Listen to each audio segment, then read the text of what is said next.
to the Coffee Q&A. I'm your host. We're here every weekday morning, Monday through Friday at 10 a.m. Eastern, talking to you about coffee. And so today we're here talking about coffee. What's going on? I can't see the... Can I see the comments? Okay, that's bad. Hang on one second. I'm trying to see... Oh, I don't know. Maybe... I'm using the phone and... I don't know if there's a way to see chats or not. But if you're chatting, let me know what's going on. So I am in the car, as you can see. I'm in the truck. I got a Toyota Tacoma, 10 years old now, because I don't really like to buy cars on a very often basis. And I'm heading west on the Interstate 80 in central PA, central western PA. Looks like we are somewhere not too far from, from kind of, if you're looking across the map, somewhere closer to Pittsburgh. I'm passing a mile marker 106. If you happen to be following along, so we are rolling along, and isn't it?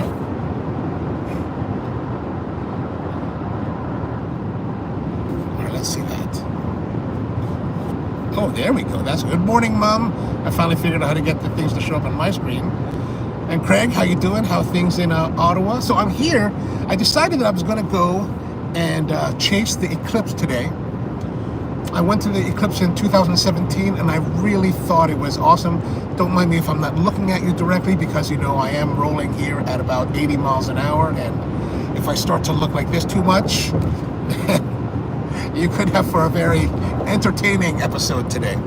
We don't want to get that entertaining. So in 2017, it was down in Columbia, South Carolina. So I jumped in the car and trucked down there. And of course, going to Columbia, there's a couple of different ways to get to South Carolina. You go down 95, or you can go the long way and take, 66 to 81, and then go down through Harrisonburg. And that's the route that I ended up taking. And it was still a little bit traffic. I heard traffic on 95 was absolutely horrendous, especially on the return home. So this time I was thinking about how am I going to get here? And so I'm actually going to Meadsville. The plan is to Meadsville, Pennsylvania, which is in western PA. My whole target today is just to get inside the Zone of Totality. And that's really it. Just get inside the zone. And I don't know if you guys are saying more. Is there a live? Okay, there we go. Just to get inside the Zone of Totality. And actually, it's strange enough, trying to find a map that has the Zone of Totality mapped out on it, and trying to correlate that to Google Maps. I was not able to find if Google Maps actually has the Zone of Totality in the map itself, so I had to go the hard way. And the Erie, Pennsylvania was a really easy, obvious choice. But I was like, okay, if I go to Erie, it's going to be expensive. But if I stay outside of Erie, or it's going to be crowded. If I stay outside of Erie, it's probably a little bit better. Back in January, when I was first thinking about doing this trip, I was looking at the map and thinking, okay, and then looking at hotel rates. And if I stayed in the Erie area, hotel rates were like $300 a night. My plan was to come last night, stay at a hotel, and then see the totality, and then go home or whatever. And then about an hour or two outside of the area of the Zone of Totality, which is basically kind of in the area that I'm at the moment, the rates were like $90. So it's like, oh, I could do that, stay the night, drive in the morning. And it's the nice thing about this Eclipse, it's happening right around 3:15 in this part of the country. And so that means it's very doable as far as if I stayed at the hotel last night, I could lounge around in my underwear and do whatever, have a casual brunch, and then jump in the car and go into the zone.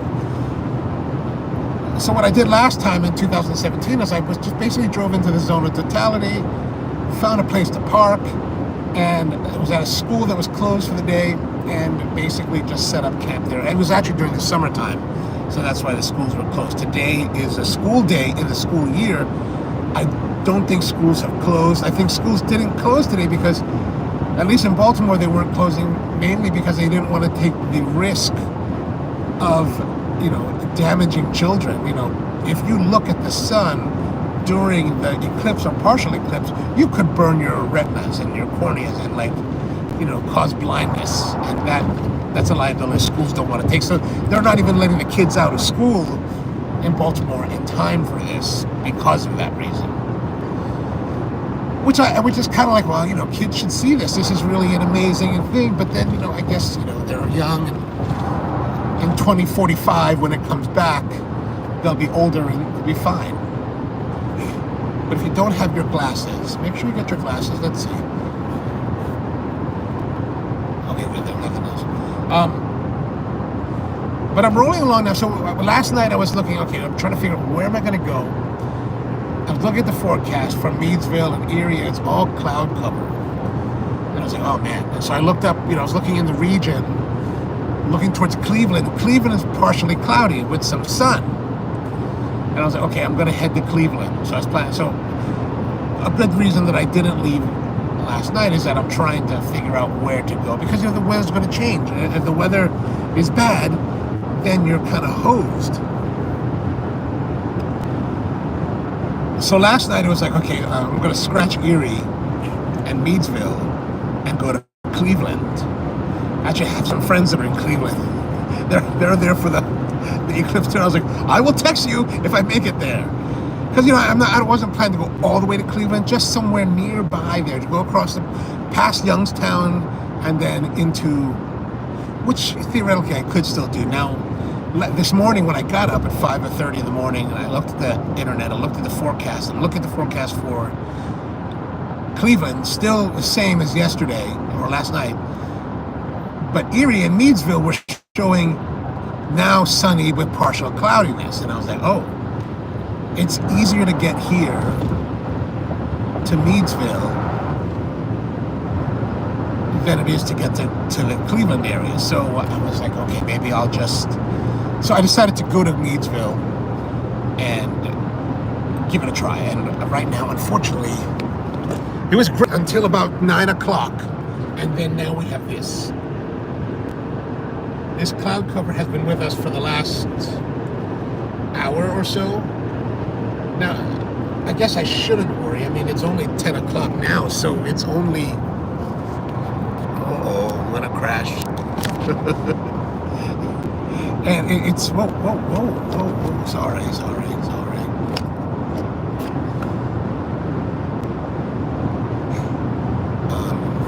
What am I saying? Okay. I have to give a little attention to what I'm doing. Especially now I'm at 85 miles an hour going downhill on I-80.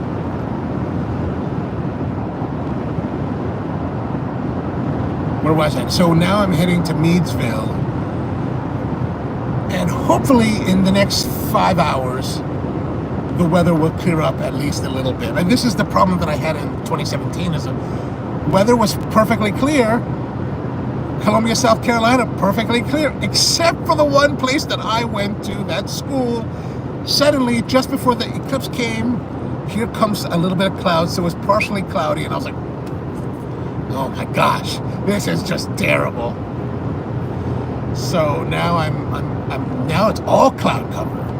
Like, if it stays the way it is now, there will be no, it'll just get dark, and then that'll be it. It'll be like, oh, that was very, anticlimactic. So how are y'all doing today? Everything's going well? I mean, if you're in the East Coast, there'll be some partial totality, partial coverage. Keone's back in Crumped Up. Good to see you, Keone. You saw something. I got to see a couple of the halal. I really like. So if you guys are, what Keone's talking about, if you guys are not familiar, the Merry Monarch is a hula festival that happens the week following Easter Sunday. It happens here in Hilo, Hawaii, and it was actually started by Auntie Dottie Thompson and Uncle George Naope. And these are Uncle George is was a very famous hula master that studied under I can totally see her face, but I can't remember her name at the moment. I think Iolani Lohine. So Auntie Io, I never met Auntie Io, but I did know Uncle George rather well. Like my kumu hula, Michael de la Cruz, was unikied under Uncle George. So the whole time that he was, studying or getting his studies with Uncle George, I was his alakai at the time. So I was able to get to know Uncle George very well. We stayed at his house in Kona, many times, and worked with his, got to know his alakai, Ivalani Kalima, very well. So Auntie Eva threw lots of slippers at me. But anyway, so the Merry Monarch is a hula festival that happens every year. It is the pinnacle of hula in the world. Dancers dream their whole lives of dancing on the stage and competing for the title.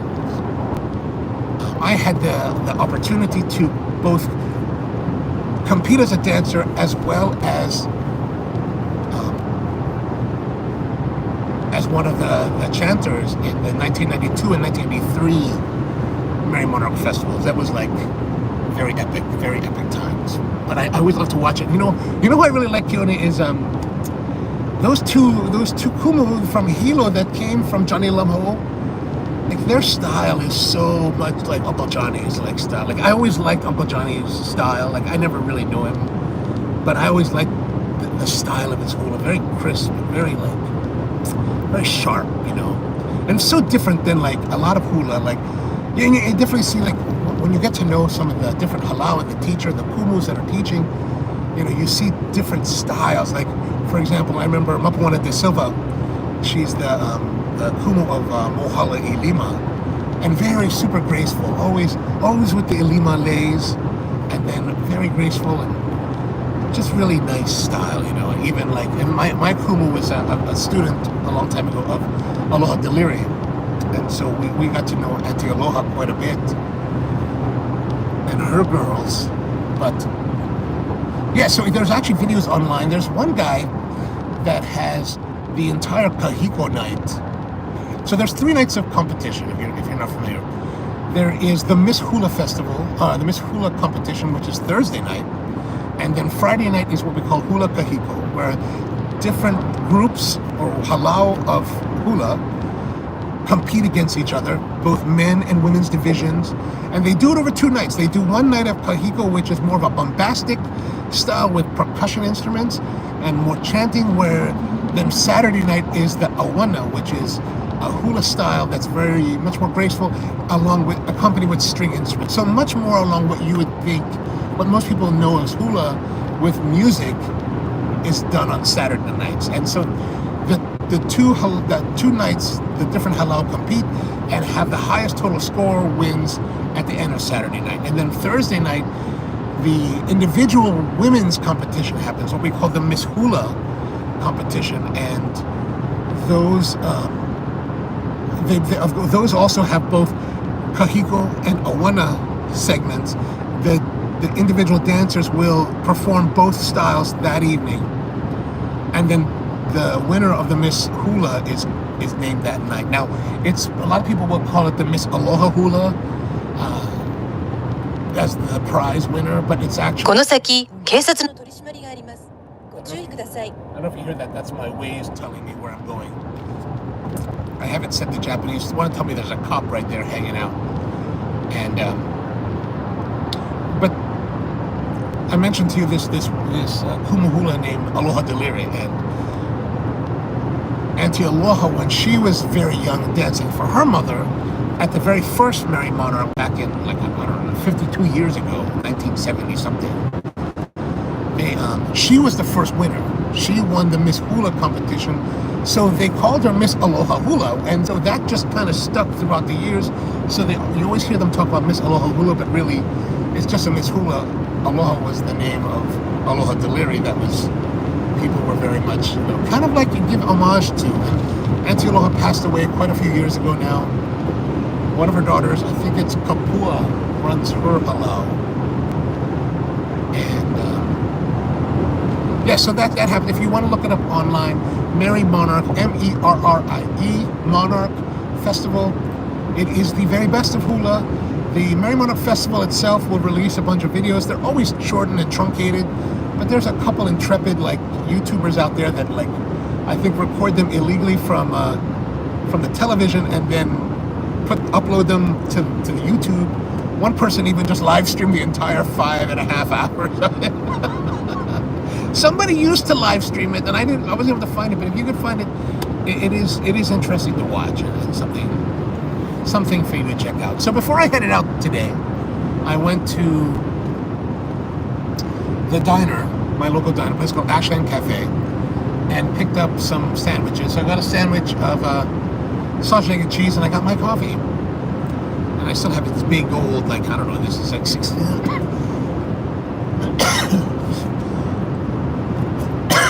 or 20 ounce.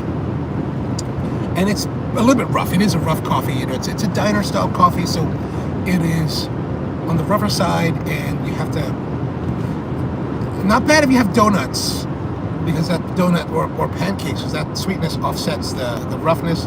But this morning, I was like, okay, let me have a little bit of cream and sugar. Now it's cold, so it's just a little bit, and this is less than they normally put, which I don't really like too much. But it's got a little bit of sweetness that just offsets that dirtiness to the coffee, and then the milkiness kind of helps make it a little bit smoother. So if you ever get caught in that kind of thing, like I'm not totally a purist that I'm like, I'll never have cream and sugar. Sometimes there is a good reason for cream and sugar. Where are we now? We're still rolling. Mile marker 85. We're coming up on Brookville, PA. In case you might be wanting to know where I am on this map thing.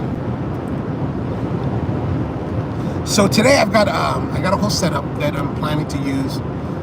I was thinking about making a video, and maybe we'll do a live stream. So maybe if I can get to a good spot, I'm gonna live stream. I'll try to live stream the Eclipse as well as it happens. So just kind of, if you're around, if you have time and you want to watch it, you're welcome to come join. But I'm also planning on recording a video, so I brought some brewing equipment. And spoiler alert, one of the very few times I'll ever actually bring out a hand grinder, I brought my Zasson to me by one of my friends, but one of my longtime regulars at Spro Hamden, Dave Clark. He gave me one. He gave me one of his Zasson houses. I was really excited to have that, because actually Zasson house is not this particular model. I don't remember, but a Zasson house was the grinder that I really kind of like learned to hate hand grinding. Not because the Zasson house is a bad grinder, but it was the grinder that my mentor would bring along with us on our trips, and I was the guy at 6 a.m. that had to sit there and grind the coffee in this Zasson house. Perfectly fine grinder, night grind, easy to use, well made, worth the money. But the fact that I had to do it since I was the FNG has always led me to dislike doing hand grinding. So anytime I see people online, they're like, oh yeah, well, I'm gonna buy this hand grinder. What hand grinder should I buy? Don't buy hand grinder, buy electric. Stop wasting your money. You people are crazy. That's what I think. I mean, that's not to say that I don't have hand grinders. And I was able, they did ask me to check out the original Comandante when they were still developing it. So I have been around hand grinders. I just would prefer not to use them, right? Let's get that a little bit adjusted. So I brought along the Zasson house, and I brought some of the camping equipment that I've got. So we got a little MSR stove, that's the butane, and a little kettle, a little titanium kettle. I was going to bring a titanium mug, but I thought I had one from my camping gear from years ago. I don't know what happened to it. I dug out my camping bag that has all my tents and stuff and gear.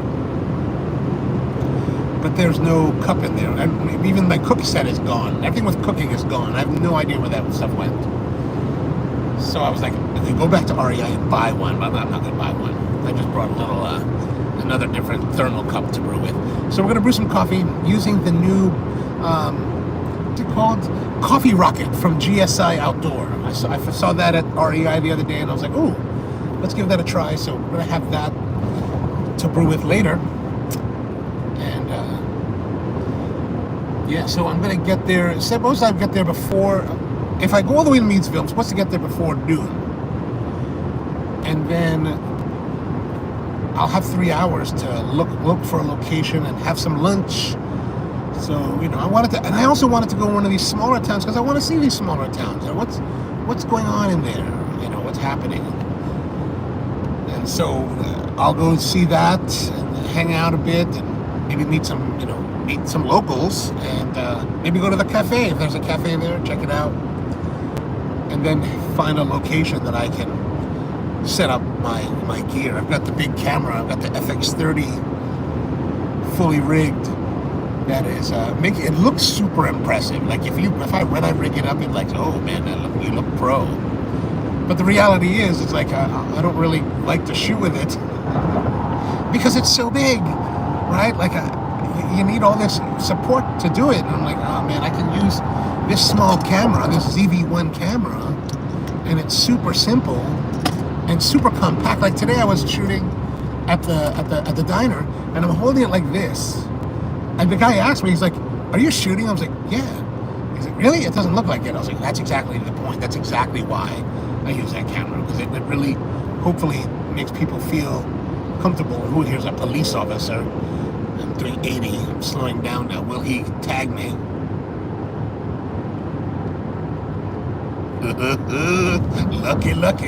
Lucky once again. And then once I get settled there, I'll hopefully find a spot there. Hopefully it'll start to curve. Like it looks like it's getting a little bit, I don't know if it's getting, the cloud cover's still there, but it's starting. Oh, I see a break in one of the clouds, but there's still a lot of cloud cover. There's a Travel Centers of America as well here. I should probably stop because I haven't used the restroom since I left at 6:30. It's been 4 hours.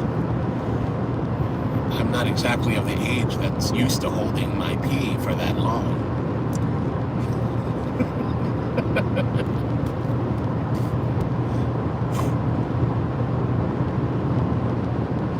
$70 miles an hour speed limit here. We are 10 miles over, so not too bad.